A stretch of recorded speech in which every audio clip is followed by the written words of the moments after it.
नमस्कार, कैसे हैं आप लोग। कल का मैच फिर से हम लोगों ने एसएल अल्ट्रा क्लीन स्वीप किया। मेगा लीग में हाँ थोड़ी सी टीम विनिंग जोन के बाहर थी, क्योंकि मेगा लीग में हम लोगों ने रिस्क लिया हुआ था। कल के मैच की थोड़ी सी चर्चा कर लें तो बहुत भी अनएक्सेप्टेबल हुआ। और एखेर को हमने पहले ही कप्तान बना के रखा हुआ था और सभी लोग गार्डनर के साथ गए हुए थे। गार्डनर को हम लोगों ने वीसी बना के रखा था। एसएल की बात कर रहा हूँ।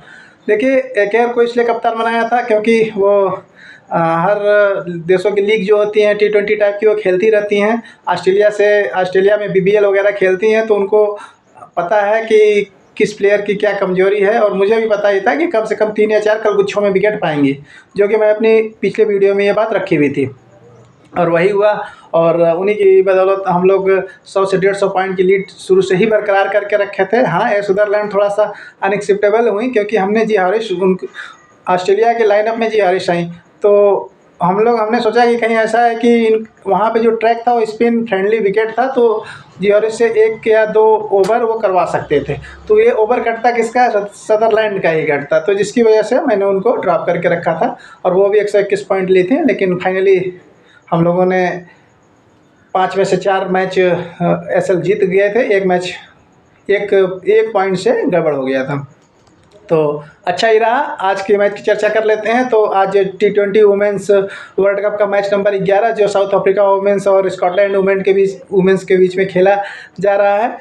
ये दुबई स्टेडियम दुबई में होने वाला है। दुबई की जो पिच है वो नॉर्मली फास्टर्स को मदद करती है, लेकिन वुमेंस क्रिकेट में हमेशा देखा जाता है कि स्पिनर्स को विकेट ज़्यादा मिलता है। तो निश्चित तौर पे हम फास्टर स्पिनर्स दोनों बॉलर्स को लेके चलेंगे। दोनों टीम की प्लेइंग 11 की संभावित प्लेइंग 11 की चर्चा कर लेते हैं। तो साउथ अफ्रीका की जो संभावित प्लेइंग 11 है, फर्स्ट पहले नंबर पे आती हैं लौरा वोलवर्ड, जो टेक्निकली अच्छी बल्लेबाज हैं। एवरेज भी इनका 30 के ऊपर का है और 50 भी इनके पास है। तो निश्चित तौर पे ये हमारी वीसी के दौड़ में रहेंगी।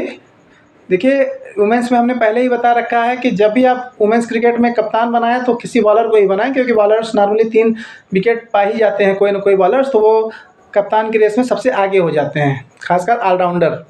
तो इसके अभी इनको हम वीसी के तौर पे ही लेके चलेंगे। और दोनों टीमों की अगर तुलना कर लें तो निश्चित तौर पे निश्चित तौर पे स्कॉटलैंड की टीम कमज़ोर है और साउथ अफ्रीका की जो टीम है वो स्कॉटलैंड से भारी है। और दूसरे नंबर पे आती है टी ब्रिड्स। इनका बैट्समैन अच्छी हैं, लेकिन इनका जो परफॉर्मेंस है स्थिर नहीं होता है। किसी मैच में अच्छा प्रदर्शन करते हैं, किसी मैच में 10 से 15-20 रन पे ही आउट हो जाती हैं। तो इनको फिक्स नहीं करेंगे, अल्टरनेट ही लेके चलेंगे। तीसरे नंबर पे आती है एबोस का रिकॉर्ड भी ठीक ही है और स्कॉटलैंड है सामने है, तो निश्चित तौर पे अगर 1 या 2 विकेट गिरते हैं तो ये कुछ न कुछ ये भी रन बना ही लेंगे। तो इनको भी अल्टरनेट करके रखना ही है। चौथे नंबर पे आ जाती है यम कैप अच्छी ऑलराउंडर हैं, 4 ओवर पूरा बॉलिंग करती हैं और बैटिंग भी ठीक ठाक अच्छा ही करती हैं, अच्छी बल्लेबाज हैं। देखिए, आज स्कॉटलैंड से मैच है, तो जहाँ तक संभावित है कि साउथ अफ्रीका वुमेंस हो सकता है इनको 2 या 3 ही ओवर दे, क्योंकि बाकी जो इनके खिलाड़ी हैं ये उनसे वो करवा सकते हैं, जैसे ड्रैकन वगैरह, जो कि हम अभी बाद में उस पर चर्चा कर लेंगे। और चौथे नंबर पे आती हैं ट्रॉयन स्पिनर्स, गेंदबाज अच्छी हैं, ऑलराउंडर हैं और निश्चित तौर पे 15 से 20 रन भी ये बना ही लेंगी यदि इनका नंबर आता है। तो अभी तो फिलहाल इनको एज ए बॉलर ही पिक करेंगे, अल्टरनेट करेंगे, रोटेट करेंगे इन्हें। उसके बाद आते हैं सुनलूस भी बैट्समैन और बॉलर दोनों ही हैं, तो एक ऑलराउंडर हैं। लेकिन जहाँ तक अगर साउथ अफ्रीका वुमेंस पहले बल्लेबाजी करती है तो कहीं ना कहीं ये लोग का नंबर आ सकता है। लेकिन यदि साउथ अफ्रीका वुमेंस बाद में बल्लेबाजी करती हैं तो उनके टॉप के 3 या टॉप के 4 ही पूरा रन चेज कर जाएंगे। तो इस बात को टीम बनाते समय ध्यान रखिएगा। उसके बाद आती हैं ड्रैकन, ये ऑलराउंडर हैं, बैटिंग भी कर लेती हैं और बॉलिंग भी कर लेती हैं। तो आज इनके ऊपर निगाह रहेगी, कहीं ना कहीं ये टम्प प्लेयर का काम कर सकती हैं, क्योंकि सामने की टीम थोड़ी वीक है। तो निश्चित तौर पर साउथ अफ्रीका एक्सपेरिमेंट करेगी, तो इन्हें बॉलिंग भी दे सकती है और बैटिंग में भी ये उनको प्रमोट किया जा सकता है। तो निगाह रहेगी टॉप प्लेयर के तौर पे इनके ऊपर। उसके बाद आती हैं इयान डे क्लर्क, अच्छी गेंदबाज हैं, ये मिडिल ओवर की गेंदबाज है और डेथ में आती हैं, तो निश्चित तौर पे 2 से 3 ओवर इनको करने को मिल जाता है, तो 1 या 2 विकेट ये भी प्राप्त कर सकती हैं। ये भी कहीं न कहीं ड्रीम टीम का हिस्सा रहेंगी, बन ही जाती हैं। सलेक्शन परसेंटेज भी आज पिछली मैच में इन्होंने 1 विकेट पाया था, तो सलेक्शन परसेंटेज भी आज इनका बढ़ ही गया है, निगाह रहेगी, देखेंगे। उसके बाद आती है यश जोफ्ता, ये विकेट कीपर बल्लेबाज हैं, लेकिन इतना नीचे आती हैं कि शायद ही बैटिंग से शायद ही इनका कोई पॉइंट हो सके। हाँ, ये बस कैचिंग हो या स्टंपिंग से अगर इनका पॉइंट बनता है तो वही बस इतना बनेगा। तो सामने 2-2 विकेट कीपर उनकी टीम में भी हैं, तो हम लोग अभी तो फिलहाल इनको छोड़ के ही चलेंगे। उसके बाद आती हैं एन मलबा। देखिए, आज जो है एन मलबा नॉर्मली 4 ओवर पूरा करती हैं और विकेट टू विकेट अपनी गेंद रखती हैं, तो निश्चित तौर पे फिर से ये 3 से 4 विकेट प्राप्त कर सकती हैं। तो 1 या 2 टीमों में ये हमारी कैप्टन भी रहेंगे, आप भी इन्हें कैप्टन के तौर पे देख लीजिएगा। बॉलर अच्छी हैं, विकेट टू विकेट ही क्यों रखती हैं, तो नॉर्मली अगर 2 LBW कर देती हैं तो LBW के पॉइंट्स या बोल्ड के पॉइंट्स इनको अलग से मिलेंगे, तो इस बात को ध्यान रखिएगा। और उसके बाद आती हैं ये खाका, तो हो सकता है कि आज भी इन्हें भी बल्क में विकेट मिल जाए, 3 से 4 विकेट इन्हें भी मिल जाए, तो 1 या 2 टीम में इन्हें भी देखेंगे, क्योंकि सामने की टीम कमज़ोर, थोड़ी वीक टीम है। अब स्कॉटलैंड वुमेंस की अगर चर्चा कर लेते हैं, तो स्कॉटलैंड वुमेंस में सबसे पहले नंबर पे आती हैं साकिया हॉर्ले। नॉर्मली ये बैट्समैन नॉर्मली ऑलराउंडर ही हैं। एक मैच में इन्होंने अनएक्सेप्टेबल बॉलिंग भी की थी, और वेस्ट इंडीज़ के सामने इन्होंने 3 विकेट शायद निकाला था, और बैटिंग में इनका 14 से 15 का एवरेज है। तो फिलहाल तो अल्टरनेट ही करके चलेंगे, हो सकता है संभवतः आज फिर से इनको बॉलिंग मिल जाए, तो हो सकता है कि 1 विकेट प्राप्त कर लें, इसलिए इनको अल्टरनेट रख लीजिएगा। हाँ, CMDVC से थोड़ा दूर रखिएगा। उसके बाद आती हैं सारा फ्रांसी, ये विकेट कीपर बल्लेबाज हैं और अच्छी बल्लेबाज हैं। इनका एवरेज भी 30 का है, और 6 इन्होंने 50 भी मारी है, तो निश्चित तौर पे हम 50 तो इनसे उम्मीद नहीं करते हैं, लेकिन हाँ यही है कि 20 से 25 या 30 रन, 20-25 रन बना लेंगी, और एक अगर बाई चांस कैच पकड़ लेती हैं तो ड्रीम टीम में आराम से फिट हो जाएंगी। उसके बाद आते हैं कैथरॉन बेंसी, ये कप्तान है वहाँ की, और अच्छी ऑलराउंडर हैं। 3 से 4 ओवर ये पूरा बॉलिंग भी करती हैं, और बैटिंग भी 20 से 25 रन इनसे एक्सेप्ट कर सकते हैं, तो कहीं ना कहीं ये भी हमारी ड्रीम टीम का हिस्सा हो जाएंगी। CNBC के लिए बाद में हम इनको देख लेंगे। उसके बाद आती हैं लिस्टर, ये भी एक विकेट कीपर बल्लेबाज हैं, लेकिन ये विकेट कीपिंग नहीं कर रही हैं। रिकॉर्ड तो इनका भी ठीक ठाक ही है, 20-22 का है, 20-22 रन का है, और पिछले मैच में भी इन्होंने करीब 23 या 24 रन बनाए हुए थे।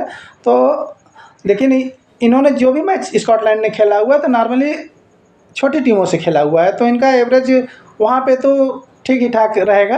लेकिन अब साउथ अफ्रीका जैसी अगर मजबूत टीम से है, तो यहाँ पे ये देखने को मिलेगा कि ये टेक्निकली किस तरह के बल्लेबाज हैं। तो अभी तो फिलहाल हम अपनी ड्रीम टीम से इनको दूर ही रखेंगे, और आप देख लीजिएगा, अल्टरनेट करना हो तो 1 या 2 टीम में उनको कर लीजिएगा। उसके बाद आती हैं पी चटर्जी बॉलिंग भी करती हैं, बैटिंग भी करती हैं, लेकिन बैटिंग में इनका एवरेज कुछ ठीक ठाक नहीं है। हाँ, बॉलिंग अगर इनको मिल जाती है 2 से 3 ओवर, तो अगर 1 विकेट मार लें तो ये सब टम्पर प्लेयर का काम कर सकती हैं। उसके बाद आती हैं जे ब्राउन, इनका कुछ भी रिकॉर्ड ठीक नहीं है बैटिंग बॉलिंग का, तो नॉर्मली आप इनको भी ड्रॉप करके ही जा सकते हैं। डी कॉर्टन, इनका बैटिंग ठीक ठाक कर लेती है, लेकिन इतना नंबर नीचे आ रहा है कि इनको ज़्यादा बॉल्स खेलने को मिल नहीं रही है, बॉलिंग इनसे कराई नहीं जा रही है। तो अगर संभवतः अगर बॉलिंग कराई जाती है तब तो ठीक है, लेकिन फ़िलहाल के लिए अब इनको हम लोग छोड़ के ही चलेंगे। उसके बाद आते हैं के फ्रेशर, ये भी ऑलराउंडर हैं, 15 से 20 रन ये भी बना लेती हैं, और नॉर्मली कभी इनको 4 ओवर करने को मिल जाता है, कभी 3 ओवर करने को मिल जाता है, तो निगाह रहेगी इनके ऊपर भी। उसके बाद आती हैं शॉटलर, ये वहाँ की मेन गेंदबाज हैं। ये 3 से 4 ओवर पूरा करेंगी, और नॉर्मली 1 विकेट की खिलाड़ी हैं, तो सिलेक्शन परसेंटेज भी 40 से 50 का है इनका। तो किसी न किसी टीम में आप भी इनको जगह दे दीजिएगा। ये सब प्लेयर्स हैं जो कि आपको मेगा लीग में एक अच्छी रैंक लाने में मदद करेंगी। उसके बाद आती हैं ये मकसूद, इनके पास भी 40 मैच में 45 विकेट है, लेकिन आपने छोटी टीमों के साथ है, तो अगर ये भी 1 विकेट पा सकती हैं तो ये भी एक ड्रीम टीम का हिस्सा कहीं ना कहीं बन जाएंगे। उसके बाद आती हैं ओबेल अच्छी बॉलर हैं, और लास्ट कुछ मैचों से इनको विकेट भी मिल रहे हैं। नॉर्मली 1 से 2 विकेट प्राप्त कर लेती हैं। साउथ अफ्रीका के खिलाफ देखना इंटरेस्टिंग रहेगा कि कितना विकेट पाती हैं, लेकिन 1 विकेट इनसे एक्सेप्ट करते हैं। तो आप निश्चित तौर पे साउथ अफ्रीका के बल्लेबाज और गेंदबाज ज़्यादा रखेंगे, 7 से 8 उनके रखेंगे, 3 से 4 आप स्कॉटलैंड के रख सकते हैं। स्कॉटलैंड में किसको किसको आपको रखना है ये भी मैं बता दे रहा हूँ। देखिए, सार्लिया हॉर्ले को आप रोटेट कर लीजिएगा, ठीक है। विकेट कीपर में आपके पास बेस्ट चॉइस है सारा ब्राउनसी। तो सारा ब्राउनसी जो आपके पास है, ये आपकी लगभग फिक्स ही खिलाड़ी रहेंगे और सभी की ज़्यादातर ही रहेंगे। 2 खिलाड़ी आपको यहाँ से मिल गए। उसके बाद कैथरॉन बेंसी, ये भी फिक्स खिलाड़ी रखिए। ये खिलाड़ी आपके पास 3 हो गए। और आप शटलर, ओबेल, ये मकसूद, इनमें से आप किसी एक को रख सकते हैं। तो निश्चित तौर पे आप यहाँ से 4 खिलाड़ी उठा सकते हैं। चाहे तो सार्किया हॉर्ले को आप अल्टरनेट कर सकते हैं। तो 3 खिलाड़ी तो यहाँ से आप मस्ट ही उठाइएगा ही। अब उसके बाद साउथ अफ्रीका से अगर देख लेते हैं, साउथ अफ्रीका वुमेंस में लौरा वोल्बोल्ट फिक्स खिलाड़ी रहेंगी। टिब्रेट्स अगर सेकंड पारी में करने आती हैं तो निश्चित तौर पे बॉलर्स के साथ इन दोनों में से किसी न किसी को आप वीसी के तौर पे ट्राई कर लीजिएगा, क्योंकि फिर से एक बार ऐसा चांसेस बन सकता है कि नॉर्मली ये दोनों ही बैटिंग करती रह जाएं और 10 से 10 विकेट साउथ अफ्रीका जीत जाए। कई बार ऐसा हुआ है। लौरा वोल्बोल्ट और टिब्रेट्स फाइनल तक मैच ले गई हैं और पिछली बार मैच में भी हमने देखा था जब भी वीक टीम के खिलाफ होता है उस समय। उसके बाद आप इधर से देख सकते हैं, देखिए लूस को बॉलिंग भी मिल जाएगी, ट्रायन को भी बॉलिंग मिल जाएगी और निश्चित तौर पे ट्रायन आज 1 से 2 विकेट मार सकती हैं। एन मलबा भी 2 से 3 विकेट ले सकती हैं। तो एन मलबा को कप्तान के तौर पे ट्राई कर लीजिएगा, एक खागा को कप्तान के तौर पे ट्राई कर लीजिएगा और कहीं ना कहीं एंडी क्लर्क को भी आज 1 या 2 टीम में आप कप्तान ट्राई कर लीजिएगा। देखिए, एसएल हम लोगों की कल भी निकली और नॉर्मली अभी तक हम लोगों ने जितने भी मैच बताए हैं वीडियो के अनुसार उतना ही वैसा ही हुआ है। नॉर्मली 90% सही होता है और एसएल की जो भी टीम प्रोवाइड करते हैं किया जाता है, नॉर्मली हम लोग की विन होती है।